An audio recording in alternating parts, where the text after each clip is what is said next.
Salve Populus, c'est Scab, j'espère que vous allez bien. À chaque jour suffit sa peine, et bien ici c'est à chaque jour suffit son héros. On est là pour avoir le zoom quotidien des héros de Magnum Quest.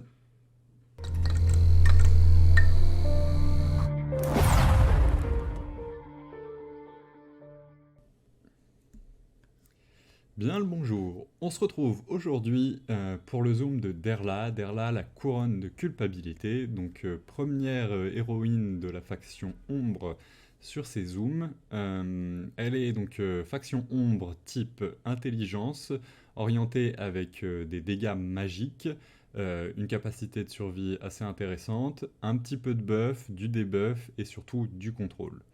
On peut voir qu'au niveau 300, elle a 804k HP, 54k d'attaque et 8771 de défense.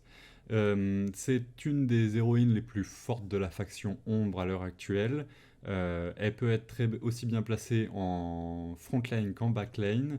Elle a des dégâts de zone parmi les plus puissants du jeu et aussi un contrôle sous la forme d'un étourdissement de zone pour tous les adversaires.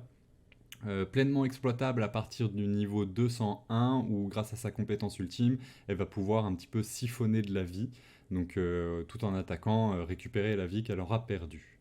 On va essayer d'aller voir un petit peu plus en profondeur ses compétences. Donc la première, ça va être le saleté d'os. En fait, Derla, donc, elle va infliger 70% de dégâts par seconde à tous les ennemis pendant 12 secondes. Et lorsque le sort est terminé, 50% de tous les dégâts infligés sont transférés en PV à Derla. Au niveau 2, les dégâts augmentent à 80% de l'attaque par seconde. Et là, c'est 100% des dégâts infligés qui sont transférés en PV. Et au niveau 3, les dégâts donc, augmentent à 90% de l'attaque par seconde. Et pendant l'attaque, Derla gagne également donc, l'effet drain, ce qui transfère 25% des dégâts infligés en PV. Donc en fait, le niveau 3 obtenable au niveau 201 du héros. Voilà, donc en fait, au niveau 3, elle va gagner 100% des dégâts infligés à la fin de la compétence, mais pendant la compétence, 25% des dégâts infligés lui seront retransmis automatiquement. Sa deuxième compétence, donc l'armure de squelette, là elle va invoquer les morts et utilise donc, leur reste squelettique pour se protéger et donc gagne 25% de défense pendant 6 secondes. Au niveau 2, cette compétence, quand elle est active, les ennemis environnants perdent temporairement 40 points de hâte, donc de vitesse. Au niveau 3, on a une amélioration de la défense qui passe à 35% pour une durée de 8 secondes. Et au niveau 4, ça passe à 45% et les ennemis qui perdent la hâte perdent 55 points de hâte. Pardon. La troisième compétence, donc là c'est Derla qui inflige 90% de dégâts à une cible aléatoire et donc lui met aussi l'effet étourdissement pendant 3 secondes. Donc s'il ne reste par exemple qu'un seul ennemi ou deux ennemis, vous avez l'aléatoire qui va potentiellement vous permettre de stun l'ennemi qui va utiliser une compétence ultime en face, donc très utile. Au niveau 2, elle va infliger 65% des dégâts d'attaque à toutes les unités ennemies autour de la cible et leur inflige l'effet étourdissement pendant 2 secondes. Donc là, ça devient un étourdissement global. Et au niveau 3, les dégâts passent à 120% de l'attaque et les dégâts infligés aux unités environnantes augmentent à 85% de l'attaque. Sa troisième compétence, excusez-moi, pour donc le mort-vivant immortel, là elle va gagner 5% d'attaque et de défense à chaque unité ennemie morte jusqu'à la fin de la bataille. Donc étant donné qu'on a 5 ennemis en face, au bout de 4 morts, elle gagne 20% d'attaque et de défense. Au niveau 2, le bonus passe à 7,5% et au niveau 3 à 10%. Donc en fait, au niveau 3 de cette compétence, elle va gagner 40% d'attaque et de défense si vous tuez 4 des héros adverses. Et enfin, sa dernière compétence, le mort-vivant immortel. Ah bah pardon, excusez-moi, non, on vient de faire le tour. J'ai un petit peu oublié.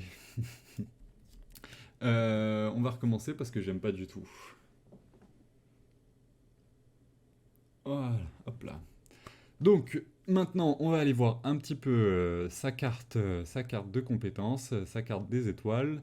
Donc la première, ça va être une augmentation d'attribut d'attaque qui nous permet d'avoir donc le saut de l'ombre par la suite, qui fait que le héros gagne 10% d'attaque. Donc très intéressant, étant donné que c'est une des meilleures attaques AOE de la faction ombre.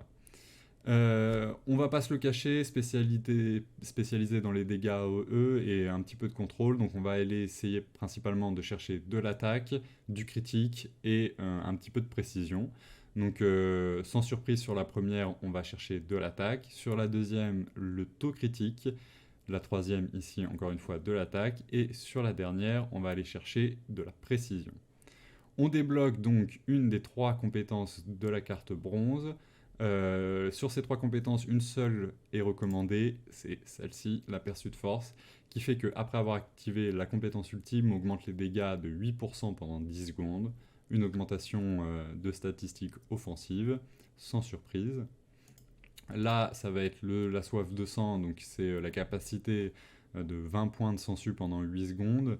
Écoutez, pas forcément utile étant donné que son ultime lui permet déjà de récupérer de la vie. Et là, c'est l'obtention d'un effet positif, augmente la vitesse du héros de 7 points pendant 8 secondes. Pas forcément besoin qu'elle soit très rapide, étant donné que on ne va pas forcément chercher à ce que ce soit le DPS le plus important de votre team.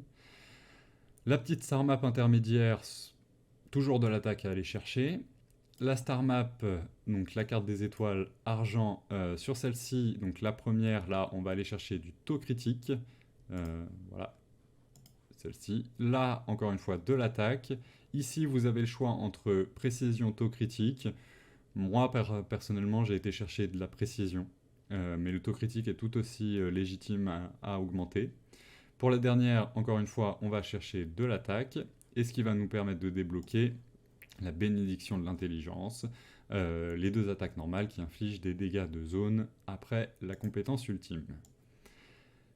Et on passe donc sur la dernière partie de cette star map, celle en or, donc celle augmentable grâce aux ressources or. Sur celle-ci, donc la première qu'on va aller chercher, ça va être donc de la vitesse pour améliorer sa capacité d'attaque. Vous pouvez toujours essayer d'aller chercher du taux critique si vous voulez qu'elle fasse encore plus de dommages. On peut donc pour la deuxième, aller chercher de l'attaque. Ici, en fait, ça va un petit peu dépendre. Si vous avez pris la vitesse, là, je vous conseille d'aller prendre le toucher, la précision. Si vous avez pris l'autocritique, allez chercher la vitesse sur celui-ci. Et donc sur la dernière, on va aller chercher l'autocritique. C'est pour ça qu'en fait, vu que vous avez à chaque fois deux possibilités d'autocritique, essayez d'équilibrer. Taux critique ici, vu qu'il est déjà là, autant essayer d'aller chercher de la vitesse. Donc vitesse, attaque, précision, taux critique, vous aurez les quatre. C'est assez équilibré. On débloque donc une des trois dernières compétences de la carte or, et sur celle-ci, vous en avez deux potentiels. La première, c'est donc l'effet domino. Attaque AOE, donc très utile parce que là, cette compétence ultime d'effet domino augmente les dégâts infligés de 6% à chaque fois que une cible supplémentaire est touchée, donc l'effet est cumulable à 30%, donc très intéressante étant donné qu'elle l'attaque sur tous les ennemis à la fois. Et la deuxième, un petit peu utile aussi, enfin celle que vous pouvez choisir, c'est l'attaque à distance, qui fait que plus la cible est éloignée, plus le héros inflige de dégâts. Cet effet est limité à 20%. Sur celle-ci, si vous la jouez donc en backlane, très utile. Si vous la jouez en frontline, peut-être un petit peu moins. D'autant que si vous la combotez avec des ennemis tels que fer qui vont rapprocher les ennemis, ça sera moins legit. Mais voilà, si vous la jouez souvent en backlane, elle ne bouge pas, elle attaque à distance. Donc les dégâts augmentés, plus les ennemis sont loin. Très utile et parfaitement compréhensible à aller chercher. Voilà. Donc on a fait le tour pour les compétences et la star map. Vous pouvez aussi donc avoir sur cette héroïne deux skins, deux peaux. La première, donc c'est l'ancien dieu, un petit côté maya, civilisation précolombienne très sympathique. Et la deuxième qui est apparue très récemment, c'est le skin Halloween. Somme toute legit étant donné que c'est une héroïne que l'éthique. Ça va bien avec cette période de l'année qui est Halloween. Voilà, on a fait le tour pour Derla, j'espère que cette vidéo vous a plu, n'hésitez pas à lâcher le petit pouce bleu si la vidéo vous aura été utile, abonnez-vous si ce n'est pas déjà fait, moi ça m'aide beaucoup. On se retrouve très prochainement sur les lives Twitch et encore plus rapidement pour le prochain zoom des héros de Magnum Quest sur YouTube. C'était Scap, bye.